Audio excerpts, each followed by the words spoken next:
Hello students, I am doctor Vikrant Gupta, HOD computer science plus महाविद्यालय।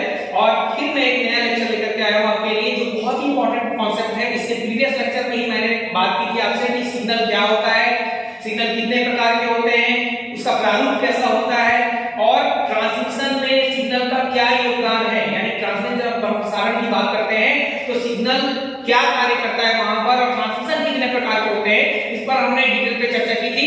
और अभी हम जो बात कर रहे हैं वो है हमारा डिजिटल सिग्नल्स का मॉड्यूलेशन पर बात कर रहे हैं हम लोग। तो यहाँ पर जब हम मॉड्यूलेशन की बात करते हैं तो मॉडेम एक इंटरनेट वर्किंग डिवाइस होता है जो बहुत इंपॉर्टेंट रोल प्ले करता है।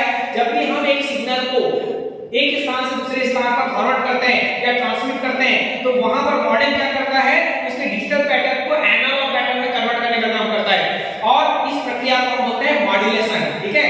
और जब वो दूसरे साइड पे जो रिसीविंग साइड का जो मॉडेम होता है वो फिर से उस एनालॉग पैटर्न को एक्सेप्ट करता है और किसमें कन्वर्ट करता है, डिजिटल सिग्नल में, ताकि यूजर उसको रीड कर सके।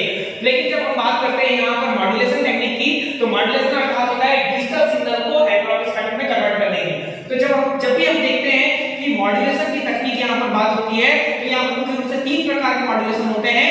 जैसे कि आप देख सकते हैं, पहला जो होता है AM टेक्निक, एम्पलीट्यूड मॉड्यूलेशन। दूसरा होता है हमारा FM टेक्निक, फ्रीक्वेंसी मॉड्यूलेशन। आपने सुना होगा AM और FM के बारे में, आपने सुना होगा। लेकिन जब हम बात करते हैं PM की, फेज मॉड्यूलेशन, तो ये एक अलग प्रकार का मॉड्यूलेशन होता है। ये तीनों क्या होते हैं ये हम डायग्राम के रूप में हम आपको बता सकते हैं। तो सबसे पहले हम देखते बात करते हैं एम्पलीट्यूड मॉड्यूलेशन की। अब जब भी हम बात करते हैं एम्पलीट्यूड मॉड्यूलेशन की तो सबसे पहले हमारे सामने सवाल आता है कि व्हाट इज एम्पलीट्यूड। ठीक है। अगर हिंदी में बात करें तो एम्पलीट्यूड मतलब होगा आयाम, जिस पर हम एक पर्टिकुलर सिग्नल्स को आगे फॉरवर्ड कर रहे हैं। तो जब भी हम बात करते हैं एक सिंगल फ्रीक्वेंसी सिग्नल की एक एम्पलीट्यूड की बात करते हैं तो वहां पर हमारा आता है AM। तो जो सिंगल फ्रीक्वेंसी सिग्नल का एम्पलीट्यूड होता है उसी को बोलते हैं हम लोग कैरियर सिग्नल। ठीक है। तो जो पर्टिकुलर कैरियर सिग्नल है वो आप देख सकते हैं कि किस प्रकार काम कर रहा है। तो जब भी हम बात करते हैं कैरियर फ्रीक्वेंसी सिग्नल्स को आगे फॉरवर्ड करने की तो वहां पर एम्पलीट्यूड वर्क करता है। और जब हम बात करते हैं बाइनरी डेटा की बात करते हैं, डिजिटल बाइनरी डेटा की बात करते हैं, तो वहां पर जो पर्टिकुलर एम्पलीट्यूड है आपका वो केवल 2 ही लेवल पे होता है, 0 और 1। तो जब हम एम्पलीट्यूड की बात कर रहे थे और डिजिटल पैटर्न को जब हमने बाइनरी, जो यहां पर आप देख सकते हैं कि एनालॉग पैटर्न में कन्वर्ट कर रहे हैं, वहां पर 2 मेथड होते हैं। जब आप फिजिकली बात करते हैं, फिजिक्स की बात करते हैं, तो वहां पर क्वांटम सैंपलिंग 2 मेथड होते हैं जिसके माध्यम से हम डिजिटल को एनालॉग में, एनालॉग को डिजिटल में कन्वर्ट करते हैं। तो यहां पर हम देख रहे हैं कि एक डिजिटल सिग्नल का पैटर्न हमको मिला है जिसमें हमारा क्या वैल्यू है, एक डिस्क्रीट सेट ऑफ वैल्यूज हमको मिली हुई है डिजिटल सिग्नल में, वो है 1 0 0 1 1 0 1 0। तो जैसे ही हम उसको एम्पलीट्यूड मॉड्यूलेशन में कन्वर्ट करते हैं तो आप देख सकते हैं कि कैसे हमारा सिग्नल जनरेट हुआ, जैसे उसका peak load time high time पर गया तो वो किस रूप में होता है, 1 रूप में होता है। हाई टाइम पर वो पीक लोड टाइम क्या होता है, 1। और फिर वो ऊपर से नीचे की ओर आ रहा है और जब एक टाइम एक्सिस होता है, एक पर्टिकुलर टाइम एक्सिस होता है सिग्नल का, एनालॉग सिग्नल का, तो जैसे वो नीचे से ऊपर की ओर शॉर्ट, यानी उसका जो पीक लोड टाइम बहुत कम हो जाता है तो वो 0 पैटर्न में कन्वर्ट कर देता है। ठीक है। यानी सिग्नल यहां पर वीक हो जाता है। सिग्नल वीक होने पर क्या होगा, नीचे पर वर्क कर रहा है, फिर 0। लेकिन जैसे ही उसका पीक लोड टाइम बढ़ जाता है, हाई टाइम हो जाता है, तो वो क्या हो जाता है, 1 में कन्वर्ट हो जाता है। फिर वो देख रहे हैं आप कि फिर हाई टाइम पर 1 है, फिर इसी प्रकार वो जब छोटा हो जाता है, यानी उसका पीक लोड टाइम बहुत कम हो जाता है टाइम एक्सिस पे, नीचे से ऊपर की ओर 0 हो जाता है, फिर वो हाई टाइम पे जाता है 1 और फिर इसी प्रकार वो आगे बढ़ करके 0 पे कन्वर्ट हो जाता है। ठीक है। तो यहां पर हम देख सकते हैं कि एम्पलीट्यूड होता है एक सिंगल फ्रीक्वेंसी सिग्नल के एम्पलीट्यूड के आधार पर, यानी कैरियर सिग्नल जो है वो एक फ्रीक्वेंसी के आधार पर क्या करता है, जो ट्रांसमिटेड सिग्नल है, यानी जो प्रसारित जो सिग्नल है इसके आधार पर जो उसका एम्पलीट्यूड है वो परिवर्तित होता रहता है AM। ठीक है। इसलिए इसको बोलते हैं एम्पलीट्यूड मॉड्यूलेशन। लेकिन जब हम बात करते हैं सेकंड हमारे मॉड्यूलेशन टेक्निक की बात करते हैं, वो होता है FM आप सबने सुना होगा, रेडियो FM आपको बहुत फेमिलियर वर्ड है ये। तो FM का फुल फॉर्म होता है फ्रीक्वेंसी मॉड्यूलेशन।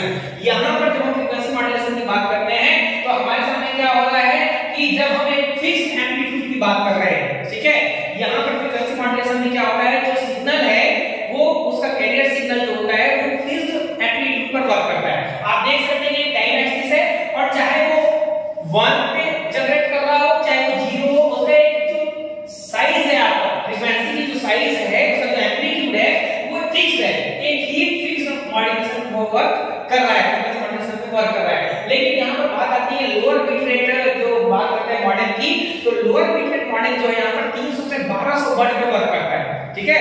300 से 1200 वर्ड रेट जो होता है डाटा प्रसारण की जो गति होती है उसको बोलते हैं हम लोग यहाँ पर। तो यहाँ पर 300 से 1200 वर्ड रेट पे लोअर फ्रीक्वेंसी जो मॉडेम होता है वो इसका इस्तेमाल करता है। अपन एफएम की बात करते हैं, ठीक है। तो जब भी हम एफएम की बात कर रहे हैं तो आप देख रहे हो कि जो उसका टाइम डोमेन है यानी टाइम एक्सिस पर जो फ्रीक्वेंसी जो कैरियर सिग्नल है उसका एम्पलीट्यूड क्या हो रहा है, यहाँ पर कैरियर सिग्नल का एक फिक्स्ड वे पे वर्क कर रहा है। अब यहाँ पर 1 और 0 कैसा होता है, तो जब भी हम एफएम की बात करते हैं आप देख सकते हैं कि टाइम एक्सिस पर जब सिग्नल जनरेट होगा एक फिक्स्ड एम्पलीट्यूड पे जनरेट हो रहा है, आप देख सकते हैं फिक्स्ड एम्पलीट्यूड है। तो जब पास पास होता है यानी वो सिग्नल स्ट्रांग हो गया है, ठीक है। लेकिन जैसे ही उस जो पास पास सिग्नल था हमारा एनालॉगस जो एम्पलीट्यूड है उस एम्पलीट्यूड का आधार पर पास पास जनरेट हो रहा है तो 1, लेकिन जैसे ही वो दूर होना शुरू हो जाता है यानी सिग्नल जो है वीक होना शुरू हो जाता है। आप देखें होंगे कभी भी रेडियो आप सुनते हैं कभी आवाज बहुत धीमी हो जाती है यानी उसका जो एम्पलीट्यूड है वो क्या हो रहा है, फैल जा रहा है, उसका प्रसार हो रहा है, तो वो सिग्नल क्या हो रहा है, वीक हो रहा है। जो ठीक इसी प्रकार है जब हम तालाब में पत्थर मारते हैं, आप जानते होंगे, आप गांव में जैसे देखे होंगे तालाब में जब हम पत्थर मारते हैं तो क्या होता है, जो पास में जो सिग्नल होता है वो पास पास यानी बहुत हाई टाइप पे वर्क करता है यानी बहुत स्पीड से स्ट्रांग वेव जनरेट होती है। लेकिन जैसे ही इसकी दूरी बढ़ती जाती है वो क्या होता है, वेव जो होता है वो उठता जाता है और उसकी तरंगे वेव की जो तरंगे होती है वो धीमी होती जाती है। ये ठीक उसी प्रकार है यहाँ पर जो हमारा फिक्स्ड कैरियर सिग्नल है फिक्स्ड एम्पलीट्यूड पे वर्क कर रहा है। तो आप देख रहे हैं पास पास यानी 1, जैसे ही दूर हुआ तो 0, फिर पास पास में जनरेट हो रहा है तो 1 यानी स्ट्रांग हो गया सिग्नल, फिर वो दूर हो रहा है 0 और फिर स्ट्रांग हो रहा है 1 और फिर 0। इस प्रकार से हमारा एफएम जो है यहाँ पर वर्क करता है। इसके बाद होता है हमारा तीसरा और मोस्ट इंपोर्टेंट जो है वो है पीएम। पीएम दैट मींस यहाँ पर होता है फेज मॉड्यूलेशन। पीएम का फुल फॉर्म होता है फेज मॉड्यूलेशन। तो फेज मॉड्यूलेशन जो है यहाँ पर दोनों से थोड़ा सा अलग है। क्यों अलग है, क्योंकि यहाँ पर जब हम फेज मॉड्यूलेशन की बात करते हैं तो जो फ्रीक्वेंसी और एम्पलीट्यूड है कैरियर सिग्नल की जो फ्रीक्वेंसी और एम्पलीट्यूड जो होती है यहाँ पर फ्रीक्वेंसी और एम्पलीट्यूड के आधार पर कैरियर सिग्नल जनरेट हो रहा है। कैरियर सिग्नल क्या है मैं आपको बता चुका हूं ऑलरेडी कि सिंगल फ्रीक्वेंसी सिग्नल ही हमारा कैरियर सिग्नल कहलाता है। तो फ्रीक्वेंसी और एम्पलीट्यूड के आधार पर जब कैरियर सिग्नल जनरेट होता है तो हमारा क्या कहलाता है, फेज मॉड्यूलेशन कहलाता है।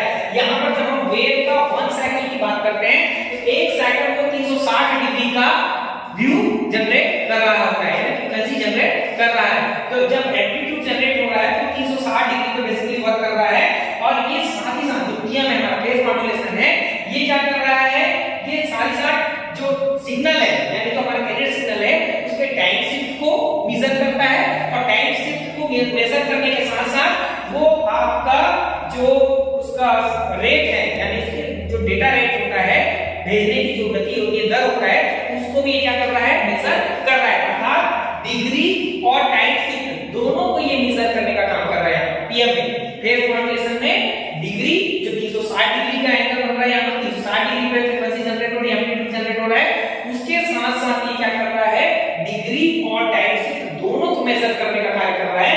ये हमारा होता है पीएम। तो आप देख सकते हैं तीनों सिग्नल्स में किस प्रकार से वेरिएशन है। आप देख रहे हैं डिजिटल सिग्नल है जब वो ऊपर जाकर के टाइम पास पास कम हो रहा है, नीचे हो रहा है, टाइम एक्सिस को क्रॉस कर रहा है तो 0, तो ऊंचा ऊंचा हाई टाइम हो रहा है, फिर टाइम बढ़ रहा है तो 1, ये हमारा एएम है। लेकिन जब हम फिक्स कांस्टेंटली बात कर रहे हैं, जब कांस्टेंट फ्रीक्वेंसी की बात कर रहे हैं, फिर फिक्स्ड एम्पलीट्यूड की बात कर रहे हैं, या फिर हम फिक्स्ड एम्पलीट्यूड की बात करते हैं, तो फिक्स्ड एम्पलीट्यूड की बात करते हैं तो आप देख रहे हैं पास पास की स्ट्रांग सिग्नल जब दूर हो रहा है तो वो सिग्नल वीक हो रहा है। लेकिन जब हम बात कर रहे हैं यहाँ पर किसकी बात कर रहे हैं, पीएम की बात कर रहे हैं, तो यहाँ पर जो फ्रीक्वेंसी और एम्पलीट्यूड है कैरियर सिग्नल की वो कांस्टेंट होती है। याद रखिएगा यहाँ पर जो फ्रीक्वेंसी और एम्पलीट्यूड है कैरियर सिग्नल की पीएम में वो कांस्टेंट होती है। कांस्टेंट होने के कारण ही तो 360 डिग्री का आप एम्पलीट्यूड यहाँ पे जनरेट करके दे रहा है। और इसीलिए ये टाइम शिफ्ट यानी कैरियर सिग्नल के टाइम शिफ्ट को कि कितना टाइम लग रहा है आगे बढ़ने में, कितना टाइम लग रहा है और टाइम शिफ्ट के साथ साथ उसकी डिग्री क्या होगी, ये दोनों को ही मेजर करता है। ठीक है, तो आप यहाँ पर देख सकते हैं कि जैसे सिग्नल जनरेट हुआ नीचे से ऊपर की ओर है और ऊपर की ओर जैसे ज्यादा हाई टेंपरेचर ज्यादा किलोमीटर ज्यादा है तो यहाँ पे 1, लेकिन जब टाइम एक्सिस से नीचे नीचे वर्क करके फिर ऊपर उठ रहा है तो ये क्या हो जाता है, सिग्नल वीक हो जाता है। फिर उसी प्रकार जब ऊपर ऊपर रह करके टाइम एक्सिस से ऊपर होकर के फिर नीचे से ऊपर की ओर जा रहा है तो 1, नीचे से ऊपर की ओर जा रहा है 1, लेकिन जब नीचे से नीचे टाइम एक्सिस के नीचे होती है फ्रीक्वेंसी यानी उसका जो एम्पलीट्यूड है वो नीचे की ओर जा रहा है तो वो क्या होगा, फिर ऊपर जा रहा है 0 और इसी प्रकार वो 1 और 0 को कन्वर्ट कर रहा है। तो ये हमारा है मॉड्यूलेशन का प्रकार, 3 प्रकार के AM, FM और PM। आई होप आपको समझ में आया होगा। अगर कोई डाउट होगा तो आप नेक्स्ट लेक्चर में पूछ सकते हैं। मिलते हैं फिर अगले लेक्चर।